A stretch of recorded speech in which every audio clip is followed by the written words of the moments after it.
आज Doubtnut app download करें। Doubtnut पर अपने सभी गणित, रसायन विज्ञान, भौतिक विज्ञान और जीव विज्ञान के डाउट्स का करो सफाया। बस प्रश्न की फोटो खींचो, एक ही प्रश्न को क्रॉप करो और तुरंत वीडियो सोल्यूशन पाओ। अभी डाउनलोड करें। हेलो स्टूडेंट्स, प्रश्न है डीएनए में अनुलेखन इकाई में यह होना चाहिए। तो हमें ऑप्शंस दिए हुए हैं यहाँ पर। तो सबसे पहले हम देख लेते हैं कि डीएनए की अनुलेखन इकाई की संरचना क्या है।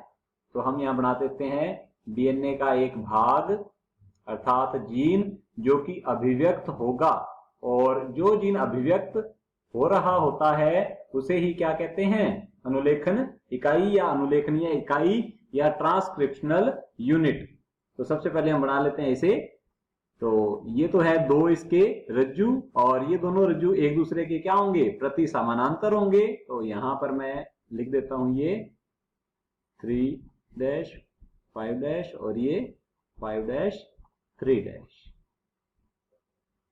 और स्टूडेंट्स इनके बीच में ये जो लाइंस हैं ये बता रही हैं नाइट्रोजनी क्षारों के मध्य हाइड्रोजन बंधों को। तो इस तरीके से हम इसे बना देते हैं। तो हमें पता है कि डीएनए जो है यह इसके अंदर दो रज्जु पाए जाते हैं और दोनों ही एक दूसरे के प्रति समानांतर होते हैं। तो आप देख सकते हो 3 to 5 है एक, और ये दूसरा क्या है 5 to 3 है।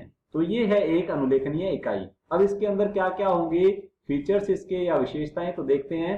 सबसे पहले ये जो दोनों स्ट्रैंड है या दोनों रज्जु हैं, इनमें से एक रज्जु जो है ये नीचे वाला 3 to 5 वाला जो रज्जु है इसे कहते हैं टेम्पलेट रज्जु। तो लिख देते हैं टेम्पलेट रज्जु।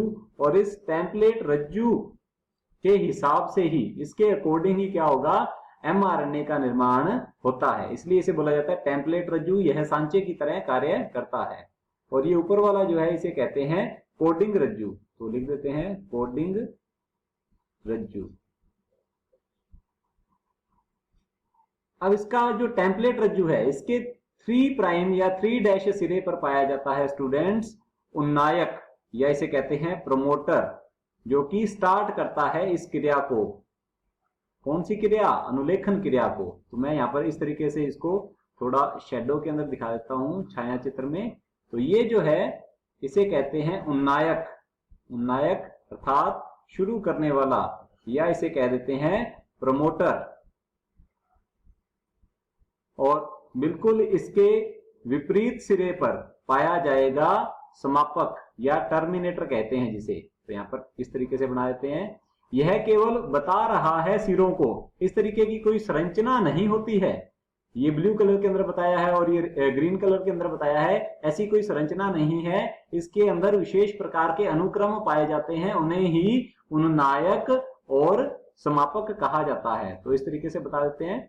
ये जो यहाँ पर जो अनुक्रम होगा, क्षारों का अनुक्रम, उसे कहते हैं समापक, या इसे टर्मिनेटर के नाम से जाना जाता है। टर्मिनेटर अर्थात समाप्त करने वाला, अनुलेखन क्रिया को समाप्त करने वाला।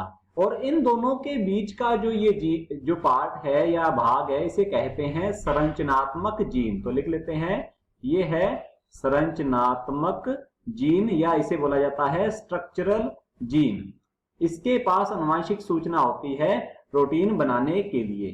तो क्या होगा कि सबसे पहले डीएनए डिपेंडेंट आरएनए पॉलीमरेज या डीएनए निर्भर आरएनए पॉलीमरेज जो है ये उन्नायक भाग से आकर जुड़ेगा, और यहां से शुरू करता हुआ यह डीएनए के दोनों खंड को अलग करता हुआ एमआरएनए का निर्माण कर देगा। जब यह समापक पर आएगा तो ये जो अनुलेखन क्रिया है ये समाप्त हो जाएगी, और जो आरएनए पॉलीमरेज इस खंड के साथ जुड़ा था वो सारा का सारा क्या हो जाएगा, अलग हो जाएगा, और अनुलेखन पूरा हो जाएगा अर्थात समाप्त हो जाएगा।